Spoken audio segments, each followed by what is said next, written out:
السلام عليكم، اهلا بيكم حبايبي. فيديو جديد على قناة كروشيه ام انس. في فيديو النهارده ان شاء الله هننفذ مع بعض التوب البناتي الرائع الجميل اللي احنا شايفينه ده. اخد مني فقط 220 جرام من خيط القطن الايطالي، واستعملت فيه غرزتين فقط، غرزة العمود بلفة وغرزة المنزلقة، واداني التقليمة او التضليعة اللي احنا شايفينها الجميلة دي. ومن اسفل استخدمت فيه غرزة المروحة او غرزة الفسطونات، وكمان على من فوق من اعلى التوب على الحمالات برضو استعملت غرزة المروحة اللي احنا شايفينها. غرزة شيك جدا وجميلة، والتوب كله لذيذ وسهل وبيخلص معاكي على طول، مش بياخد وقت خالص. احنا اشتغلنا بشكل طولي، وطبعا كل التفاصيل دي هنوضحها داخل الفيديو. وكمان سايبه لكم لينك الجروب اللي انا جبت منه او بتعامل معاه على طول في خيوط القطن الايطالي تحت في صندوق الوصف، وهنشرح كل ده بالتفصيل اثناء الفيديو. وده شكل التوب. انا يعني خرجت الكمام كده من المانيكان او من البلوزه، حبيت اصوره لكم بالطريقتين علشان تشوفوا شكله في اللبس قد ايه جميل ورائع وشيك جدا.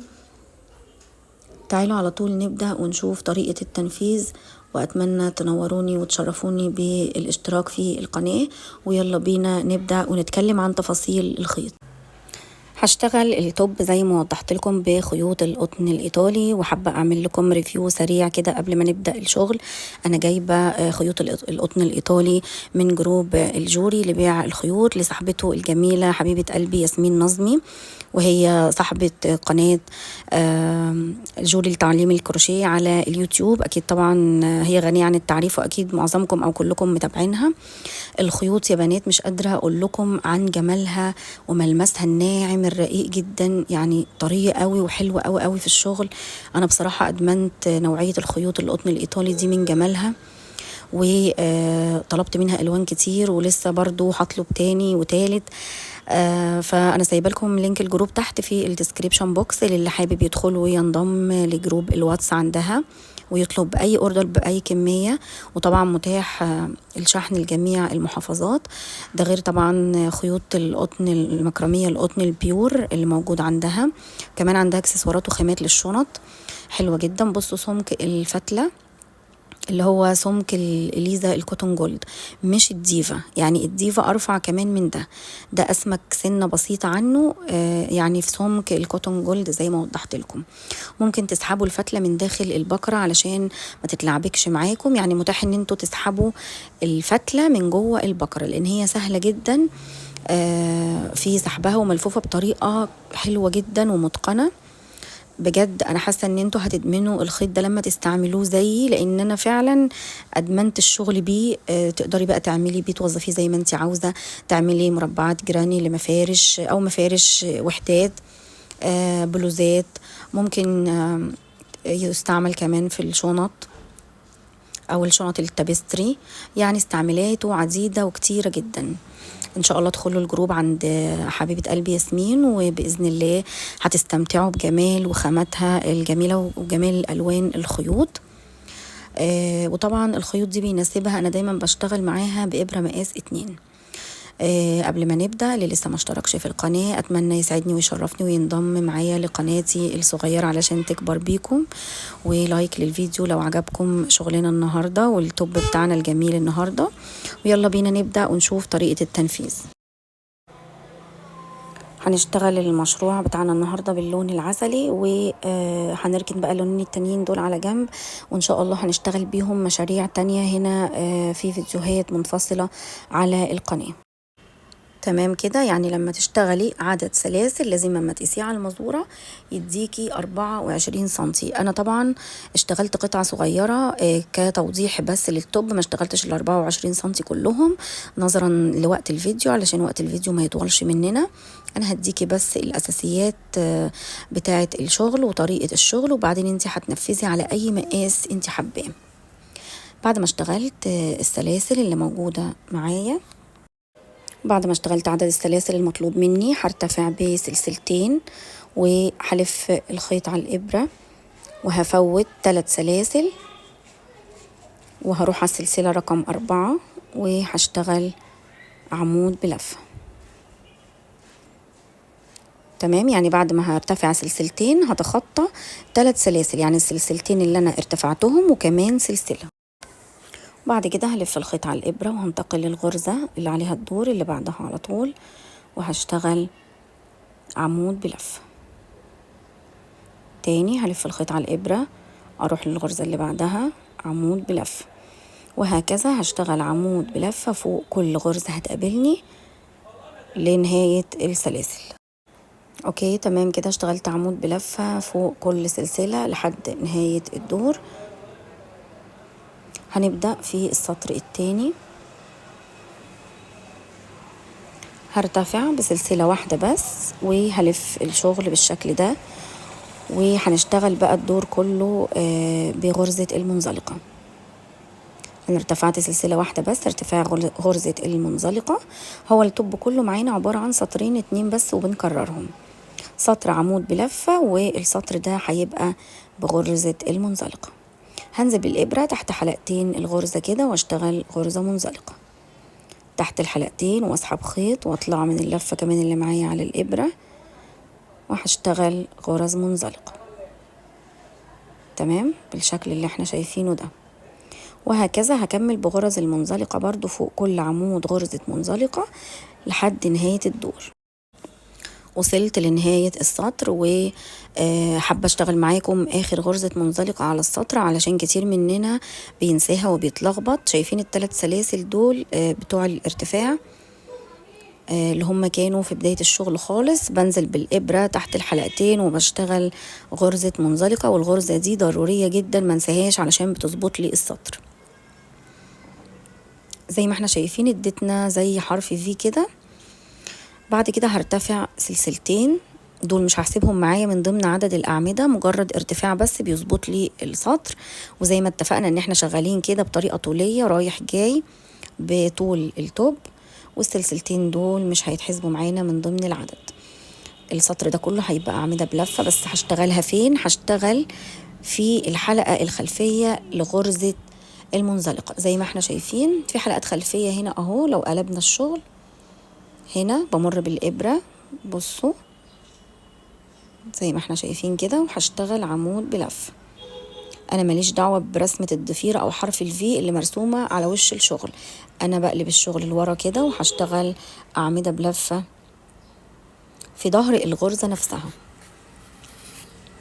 بصوا ماليش دعوة بغرزة الفي اللي على وش الشغل، هتجاهلها لان دي اللي هتديني رسمة التضليعة اللي موجودة معانا في التوب. هاجي على الحلقة اللي ورا دي، ممكن اخد الحلقتين دول مع بعض عشان يظبطوا لي الشغل اكتر، واشتغل غرزة عمود بلفة. تاني هلف الخيط على الإبرة وهنزل هنا في الحلقة الخلفية للغرزة واشتغل غرزة عمود. تمام كده، يبقى هشتغل غرزة عمود واحدة بس فوق كل غرزة منزلقة هتقابلني في اللفة الخلفية. وزي ما احنا شايفين الضفيرة او حرف الفي الخاص بغرزة المنزلقة مرسوم اهو قدامي على الشغل، وده بالنسبة لي هيبقى وش الشغل. تمام، كل اللي هعمله هشتغل عمود بلفة واحد بس في الحلقة الخلفية لنهاية السطر. تمام كده حبايبي، اشتغلت عمود بلفة واحد بس في الحلقة الخلفية، وزي ما احنا شايفين اهو حروف الفي موجودة معايا على وش الشغل عشان تديني التضليعة الحلوة اللي موجودة معايا في التوب. بعد كده الدور على غرزة المنزلقة، هشتغل السطر ده بغرزة المنزلقة، فهرتفع سلسلة واحدة بس ارتفاع غرزة المنزلقة. تمام، ده وش الشغل اهو زي ما اتفقنا، وانا كده شغالة على الظهر. فهمر بالإبرة تحت الحلقتين بشكل طبيعي جدا وهشتغل غرزة منزلقة. الغرزة اللي بعدها هدخل اسحب خيط واشتغل غرزة منزلقة، والغرزة اللي عليها الدور برضو غرزة منزلقة. يبقى انا لما بشتغل غرز المنزلقة انا كده ببقى موجودة على ظهر الشغل، لكن لما بشتغل غرز العمود بلفة انا كده موجودة على وش الشغل، لكن غرز المنزلقة بشتغل على الظهر. زي ما احنا شايفين انا دلوقتي دي منطقة الظهر المقابلة ليا، دي ظهر الشغل عشان هي فلات وناعمة ما فيهاش التقليمة.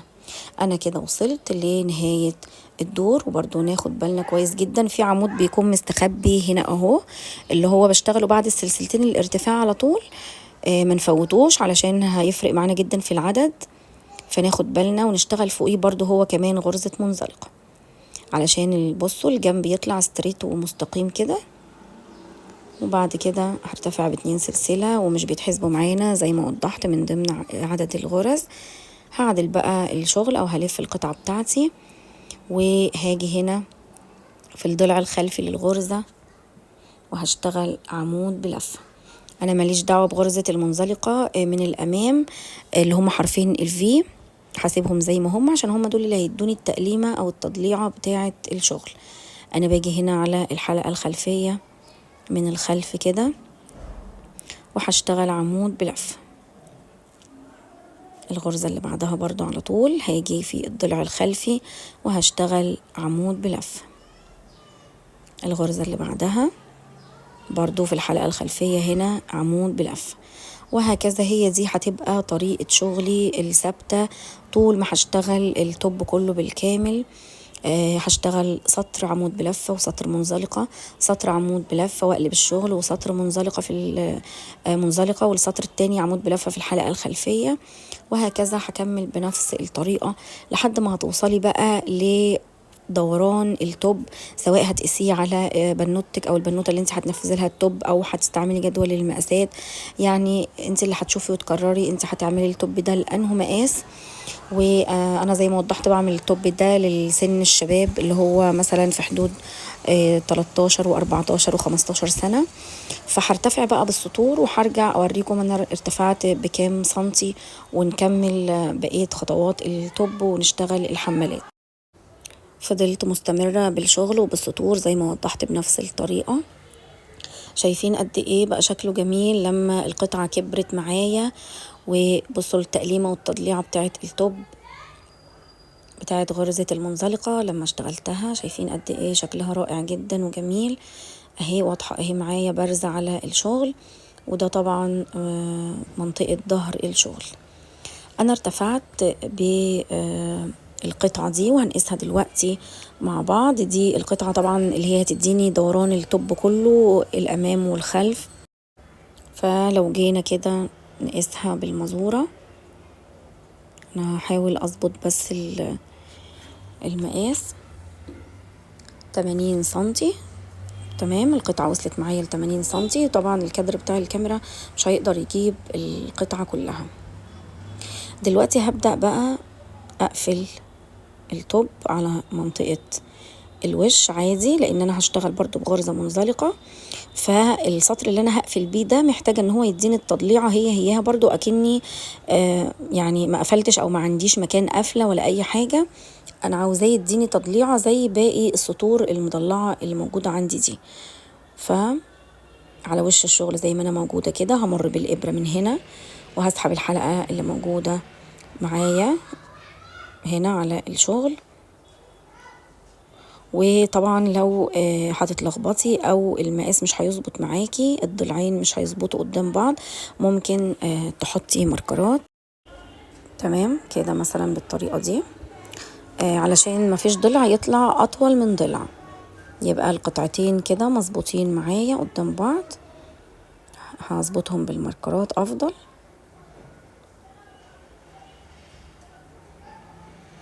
تمام بالشكل ده. وهبدأ بقى اوصل القطعتين مع بعض. همر بالإبرة في الحلقة الخلفية هنا للغرزة دي، والضلع المقابل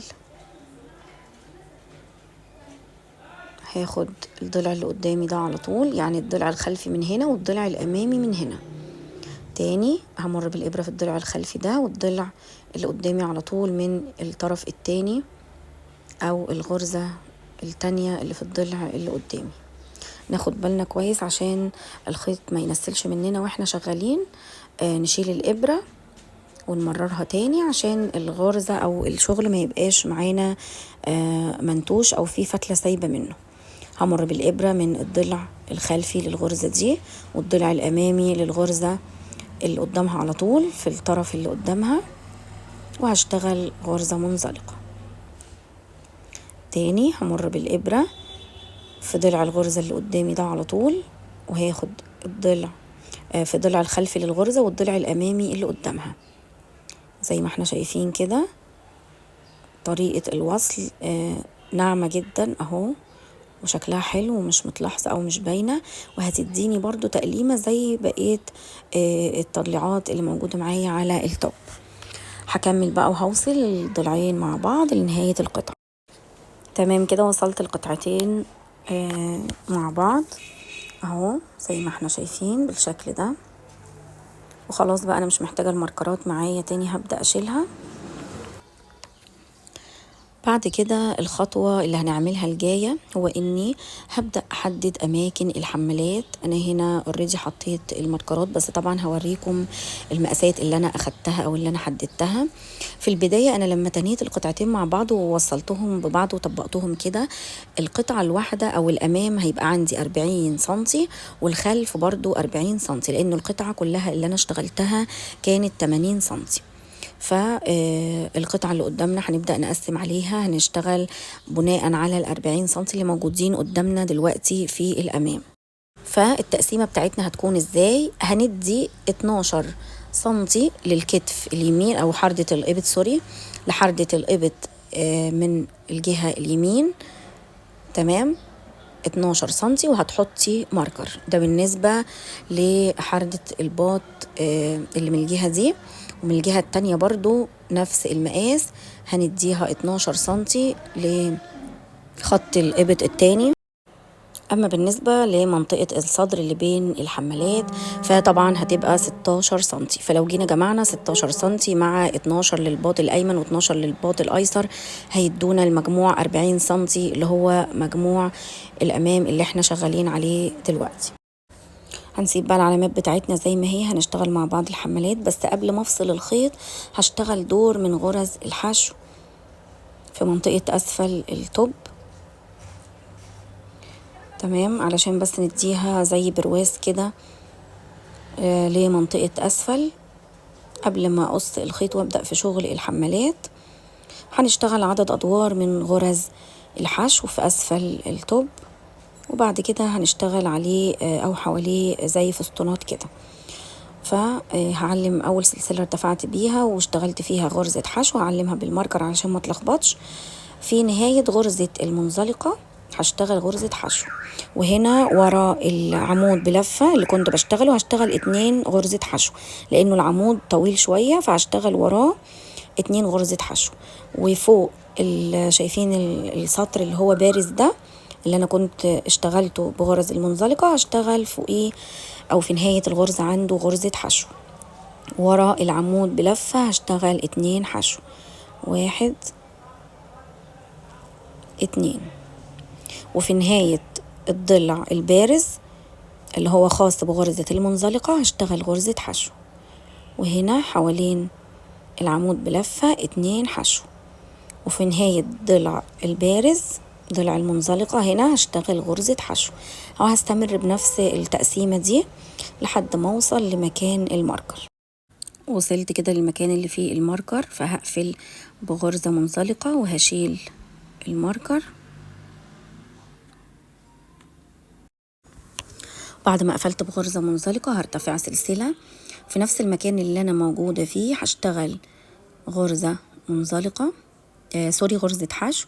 الغرزة اللي بعدها غرزة حشو كده 2، الغرزة اللي بعدها غرزة حشو كده 3، الغرزة اللي بعدها 4، الغرزة اللي بعدها 5، وبعد كده هفوت غرزة ويعني هعملها أكنها تناقص، مش هشتغلها، أروح في الغرزة اللي بعدها وهشتغل برضو 5 غرزة حشو جنب بعض كده 2 3 4 5، وبعدين هفوت غرزة كمان، الغرزة رقم 6 دي مش بشتغلها، بفوتها وبشتغل في الغرزة اللي بعدها غرزة حشو، هشتغل 5 جنب بعض برضو كده 3، الغرزة اللي بعدها 4، الغرزة اللي بعدها 5، وبعدين بفوت غرزة وبروح للغرزة اللي بعدها واشتغل غرزة حشو 5 جنب بعض حشو، وهكذا هكمل بنفس الطريقة لنهاية الدور. والغرزة اللي أنا بفوتها أو بتخطاها دي الغرض منها إن هي تضم لي شكل الوسط بتاع التوب شوية، اللي هو القطعة الأخيرة بقى للتوب، علشان تبقى شكلها متناسق في اللبس وما تبقاش واسعة زيادة عن اللزوم. فهشتغل 5 غرز حشو جنب بعض، والغرزة السادسة بفوتها وبرجع اشتغل 5 حشو تاني جنب بعض، وهو الراوند ده بس اللي انا هعمل فيه الخطوة دي بس. لكن بداية من الأدوار التانية هشتغل 4 راوندات بغرز الحشو العادية جدا، غرزة فوق كل غرزة. وطبعا علمي أول غرزة حشو بدأتي فيها عشان ما تتلخبطيش. وزي ما وضحت هزود 4 راوند من غرز الحشو فوق الراوند ده بدون أي تناقص، هي مجرد غرزة حشو واحدة بس فوق كل غرزة. تمام كده، أنا اشتغلت 6 سطور من غرز الحشو بنفس الطريقة اللي وضحتها، غرزة واحدة بس فوق كل غرزة. ودلوقتي هبدأ اشتغل بغرز المروحة أو أكون فستونات كده على جسم البلورو أو على منطقة أسفل. وزي ما احنا ملاحظين انه البلورو بدأ يضم شوية كده من منطقة أسفل، فهبدأ ارتفع بسلسلة وهشتغل غرز مروحة كده أو غرز فستونات. بعد ما ارتفعت سلسلة في نفس المكان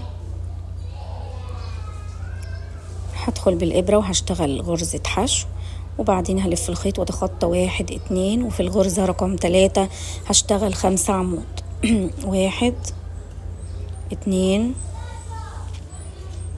3 4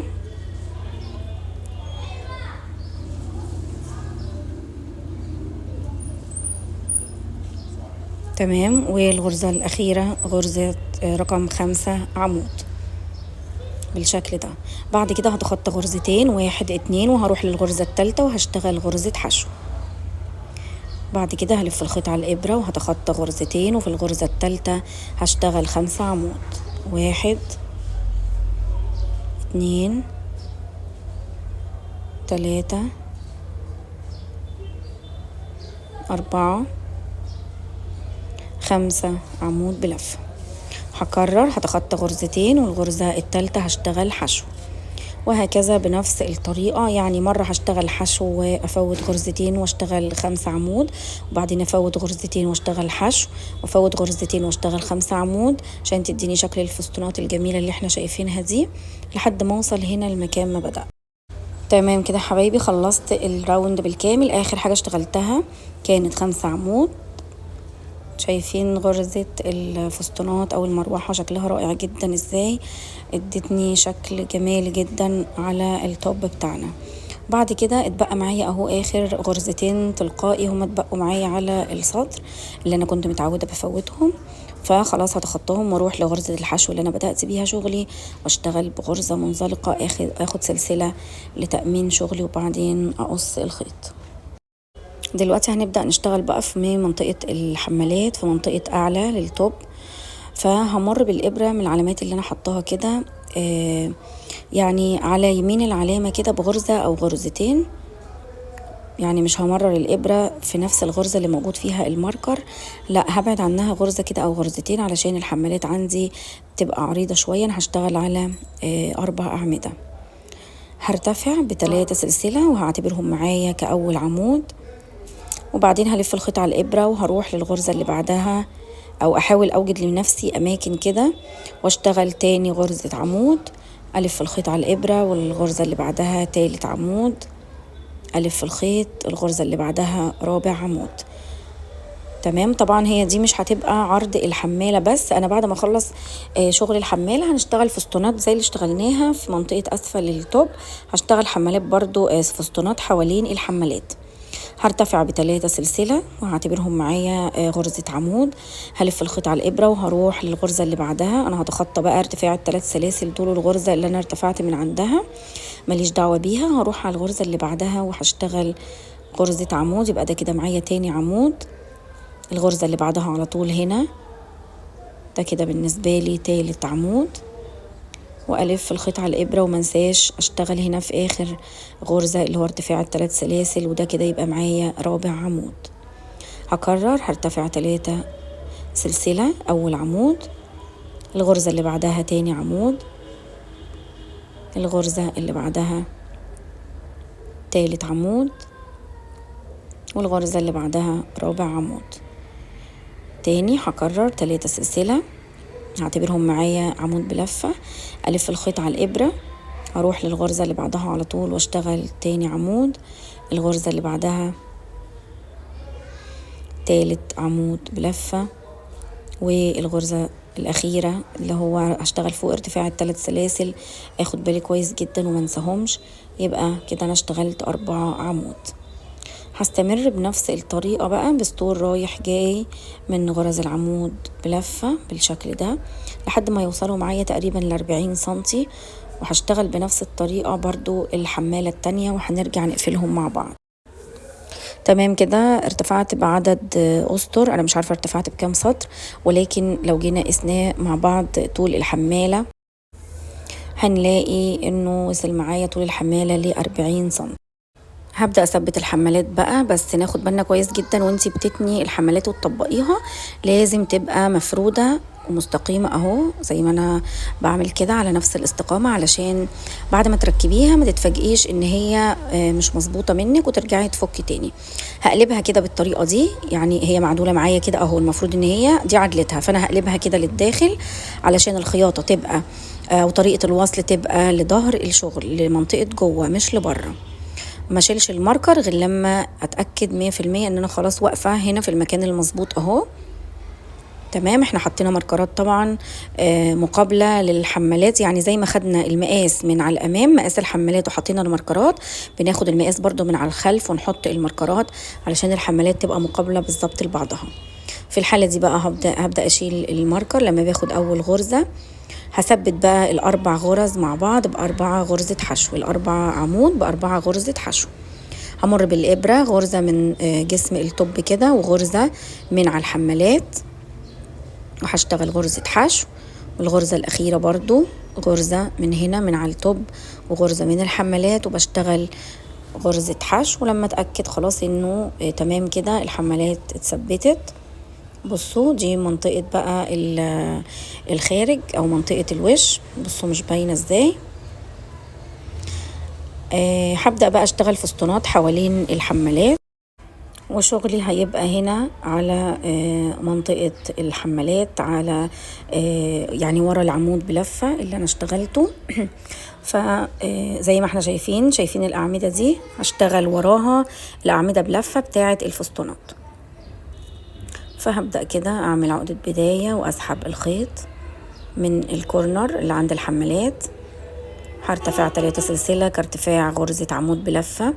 في نفس المكان الفراغ ده انا بشتغل ورا العمود زي ما اتفقنا، هشتغل 5 غرزة عمود، فده كده العمود رقم 2، والف الخيط العمود رقم 3، الف وانزل اسحب خيط العمود رقم 4، الف وانزل اسحب خيط العمود رقم 5.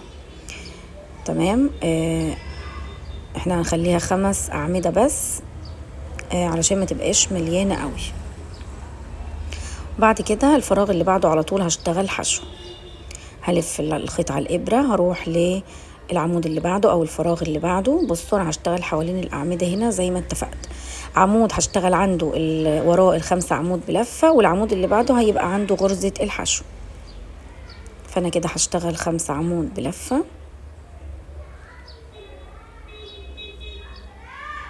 وبعدين هروح بقى للعمود اللي بعده ده اللي في السطر اللي بعده واشتغل حشو، وبعدين الف الخيط على الإبرة واروح وراء العمود اللي بعده، هلف الخيط واشتغل 5 غرزة عمود. انا الغرزة بتاعتي اللي هي غرزة العمود بشتغل حواليه العمود اللي هو اللي في الحمالة نفسها، والعمود اللي بعده ده هيبقى غرزة حشو.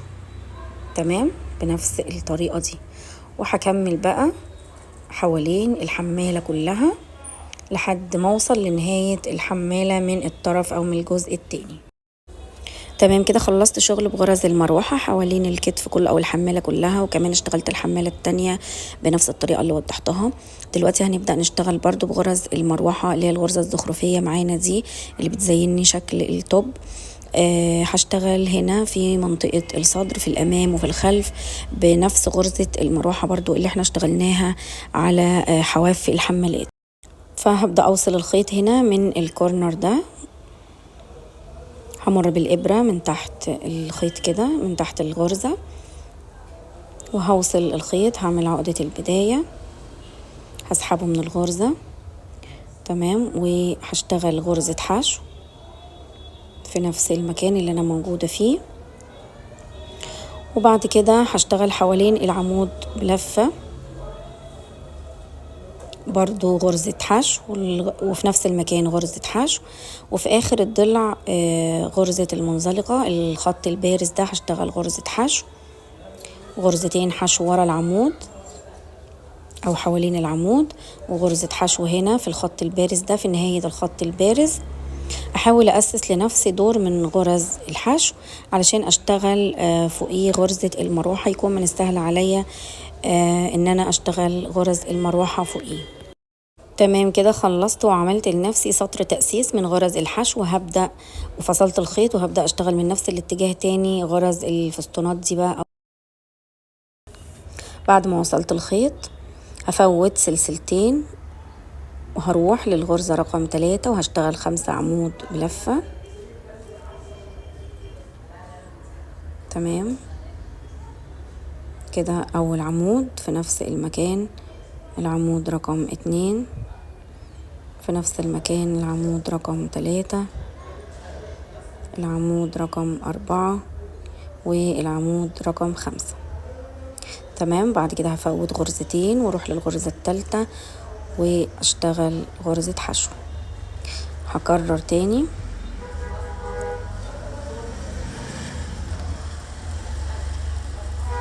هلف الخيط على الإبرة وهفوت غرزتين واروح للغرزة الثالثة واشتغل 5 عمود. فكده 1 2